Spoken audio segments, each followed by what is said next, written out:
What's going on, you guys? We're back with another one. Today's warm-up, we're going to start with a movement in a plank position, but it's kind of a goofy one, so I want you to try it with me real quick before we get into a plank.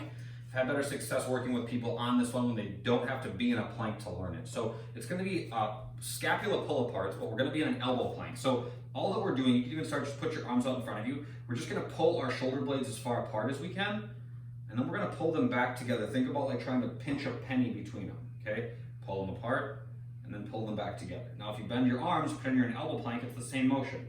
And pull them apart, pull them back together. So slow on these, okay? Don't worry about rushing them, nice and slow and easy.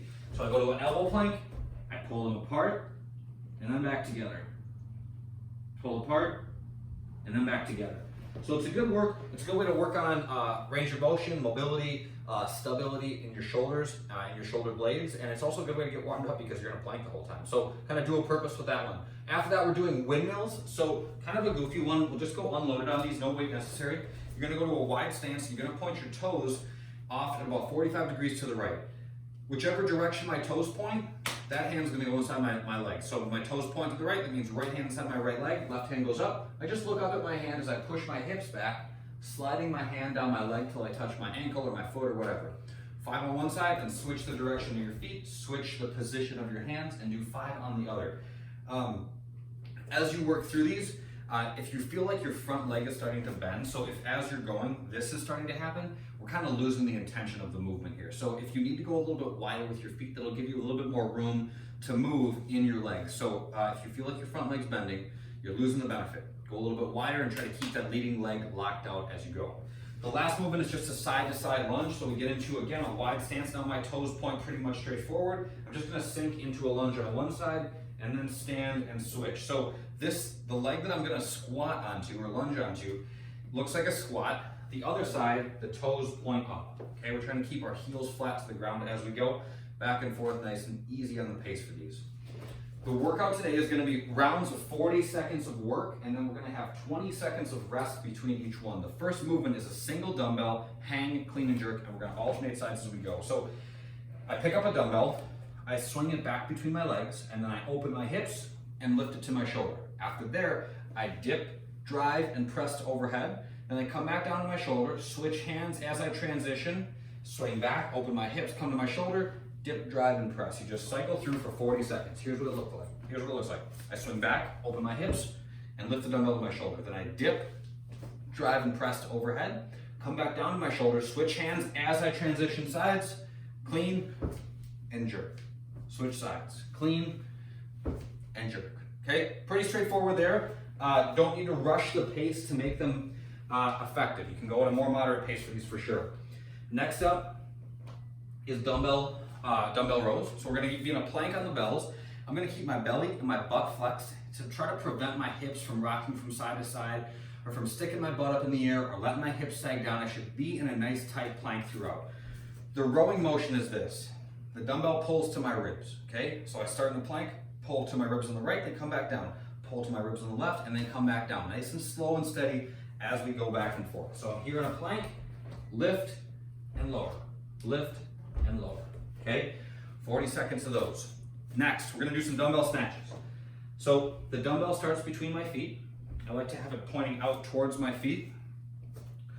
I brace my back, so my shoulders are back, my belly's tight.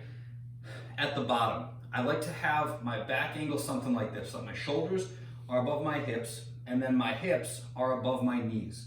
So it looks like this, okay? Then I'm just lifting with my hips, so I open my hips quickly, bring the dumbbell all the way up to overhead, then I come back down, set it down, and switch sides. An alternative would be to switch on the way down, so you can just do touch and goes, just a preference thing. Whatever works best for you guys is totally fine. Last but not least, we're doing some leg lifts. So I lay on my back, hands can go alongside your hips, underneath your butt, whatever. We're gonna point our toes, lock our knees, lift all the way up, then tap our heels to the ground, okay? 40 seconds of work, 20 seconds of rest. We're gonna go through that for 5 rounds. So a total of 20 minutes, but there's a good amount of rest built in there. So when it's time to work, it's time to work. It's time to rest, and you can rest. Body weight is gonna be very similar. Format's the exact same. First 40 seconds is high knees, so running in place, lifting our feet up to try to get our knees to about the level of our hips. Then we're gonna do plank hip taps. So we're gonna plank on our hands, touching the opposing hip, back and forth, nice and easy. Jumping lunges.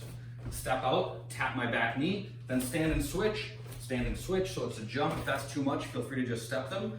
And then leg lifts are the last one, just as with the equipment version. The accessory work today is a split squat. So this is what they look like.